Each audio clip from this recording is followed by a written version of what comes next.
पूछो दीपक।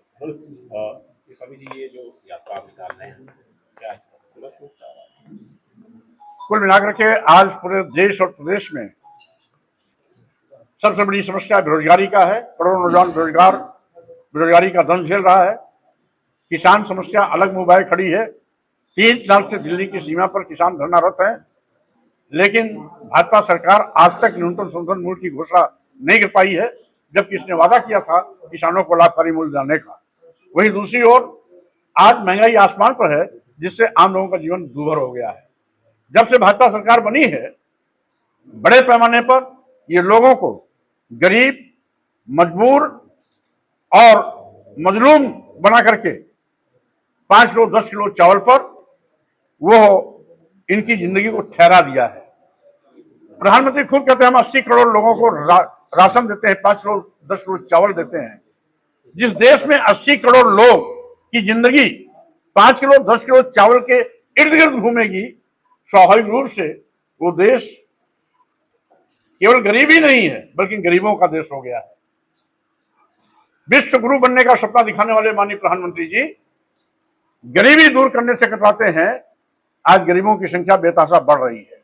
यही नहीं, आज महंगी शिक्षा के माध्यम से गांव, गरीब, मजदूर, किसान के बच्चों को उच्च शिक्षा से वंचित किया जा रहा है।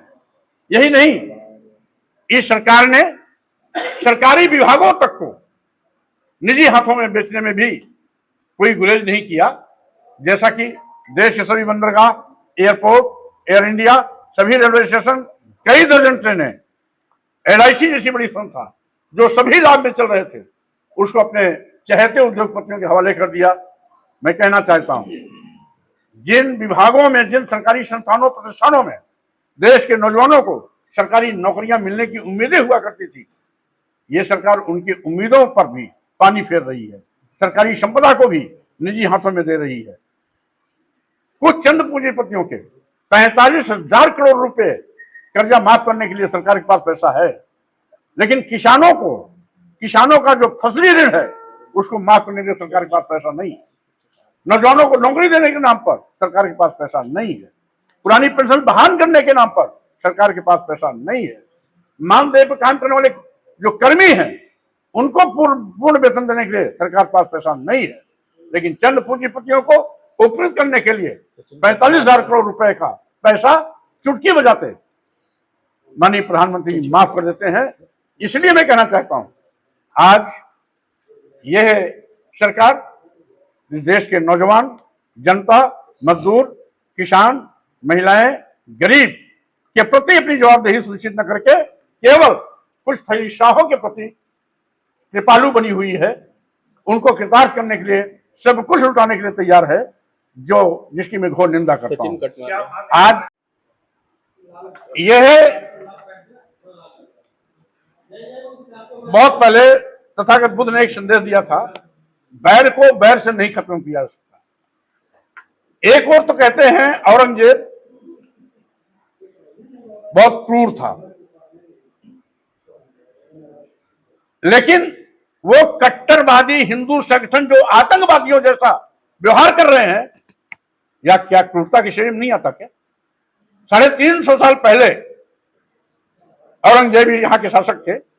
आज औरंगजेब कहां से आ गए? उस समय जितने भी मुस्लिम शासक थे, उनके सिपा सालार, उनके यहां मंत्री, उनके नौरत्न सवर्णों के भी होते थे, ब्राह्मण भी होते थे, क्षत्रिय भी होते थे। यहां तक कि अकबर की पत्नी जियाबाई मान सिंह जी की बहन थी। उस समय ये लोग कहां थे? लेकिन आज जब देश संकट से जूझ रहा है, मुद्दे दर मुद्दे आज सरकार में भारी पड़ रहे हैं, मुद्दे पर जनता चर्चा न करे, इसलिए इस प्रकार की सिगोफेबाजी करते हैं। इसके सिवाय कुछ नहीं। और जो कल नागपुर में हुआ, हम समझते हैं ये आतंकवादी हिंदू संगठनों का नंगा नाच है। समय रहते अगर इसको कुचला नहीं गया तो यह संविधान पर भारी पड़ेंगे, देश पर भारी पड़ेंगे। एक बार ऐसे अराजक तत्वों के नाते देश बढ़ चुका है, दोबारा भी इनकी काली करतूतों के चलते देश बढ़ने का घर पे आ जाएगा। तो क्या आतंकवादी हिंदू संगठन भी है देश में? जो किसी की कब्र खोदेगा वो भले आदमी की संगठन होगा। जो किसी को मार काट धाड़ करेगा वो सज्जन आदमी होगा। जो गोली बारूद और हिंदू राष्ट्र की मांग की बात करेगा वो सज्जन आदमी होगा। जो संविधान विरोधी बात करेगा वो देश का हितैषी होगा। आज जब हमारा भारतीय संविधान पंथनिरपेक्ष धर्मनिरपेक्ष की बात करता है तो हिंदू राष्ट्र की बात क्यों? हिंदू राष्ट्र की मांग करने वाले लोग राष्ट्र विरोधी हैं, संविधान विरोधी हैं। ऐसे लोगों के खिलाफ कानूनी कार्रवाई करने के बजाय माननीय प्रधानमंत्री जी जाकर के उनको महिमा मंडित करते हैं, तो स्वाभाविक रूप से ये सब ऐसे देशद्रोहियों का एक गिरोह तैयार हो रहा है जो हिंदू धर्म के नाम पर आतंकवादी संगठन तैयार कर रहे हैं जो देश के अहित में है। नहीं दी है और औरंगजेब का विवाद चल रहा है, क्या कहेंगे इसको लेकर? कुल मिलाकर के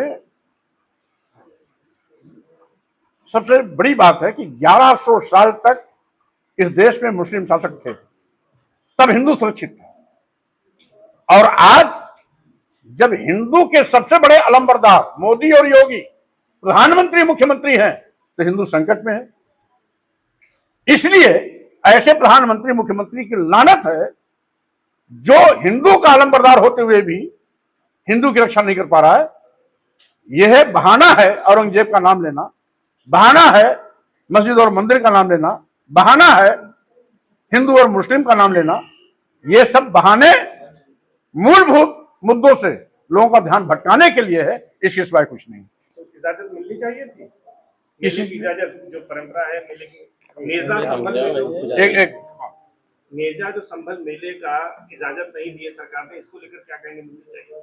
देखिए, जो परंपरागत रूप से हमारे कोई भी त्योहार हैं या धार्मिक मेला है या कोई कार्यक्रम पहले चला रहा है परंपरागत रूप से, तो उसे बिना व्यवधान के आगे बढ़ते करते रहना देने की इजाजत देनी चाहिए।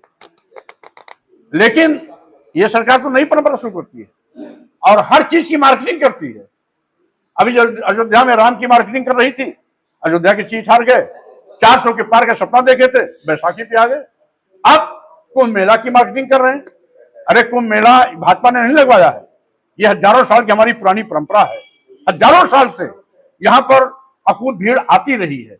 इसलिए 4 महीना पहले से हजारों करोड़ रुपया खर्चा करने के बाद भी कुंभ मेले में जो फजीहत सरकार की हुई है, 3-4 बार भगदड़ हो गई, 2 बार आगे लग गई और भी अफरा तफरी का माहौल था। इर्द गिर्द आसपास के जितने जिले हैं उन रेलवे स्टेशन पर यात्रियों को एक हफ्ते तक दर की ठोकरें खानी पड़ी। ये सारी दुर्व्यवस्थाएं सरकार की नाकामयाबी को जाहिर करती हैं। हम समझते हैं सरकार बोलने से ज्यादा काम करे तो ज्यादा अच्छा है, लेकिन बोलती ज्यादा है, काम कुछ नहीं करती। नागरिक व्यवस्था की धज्जियां उड़ाई जा रही। भारतीय संविधान ने SC ST OBC को जो आरक्षण दिया है उसको साजिश के तहत खत्म किया जा रहा है। इन मूलभूत विषयों पर चर्चा न हो, इसलिए कभी हिंदू मुस्लिम, मस्जिद मंदिर और कभी औरंगजेब के नाम को ला करके लोगों का ध्यान बटाने की कोशिश करती है। मैं इसीलिए इस संविधान सम्मान एवं जनहित हुंकार यात्रा के माध्यम से सरकार के इन काले कारनामों को बेपर्द भी करूंगा। साथ ही साथ हमारी मांग भी है कि यह कुंभकर्णी नींद सोने वाली भाजपा सरकार नींद से उठे और जो जनहित के मुद्दे हैं उस पर गंभीरता से विचार करें। स्वामी जी, एक पुरानी बुआ भतीजे का विवाद, इस पर क्या कहेंगे? अब चूंकि मानिया बहन जी कभी हमारी नेता रही हैं, उनके विषय में मैं कुछ नहीं कहना चाहता हूं। वो ताश के पत्ते की तरह संगठन को हमेशा हेरती फेरती रहती हैं और इसी में कभी भाई को आगे लाती हैं, कभी भतीजे को आगे लाती हैं, कभी असमंजस पे जाती हैं कि भतीजा को आगे करें या भाई को आगे करें। ये मानिया बहन जी का व्यक्तिगत मामला है, मैं उस पर टिप्पणी करना बहुत आवश्यक नहीं समझता। योगी सरकार ने नेजा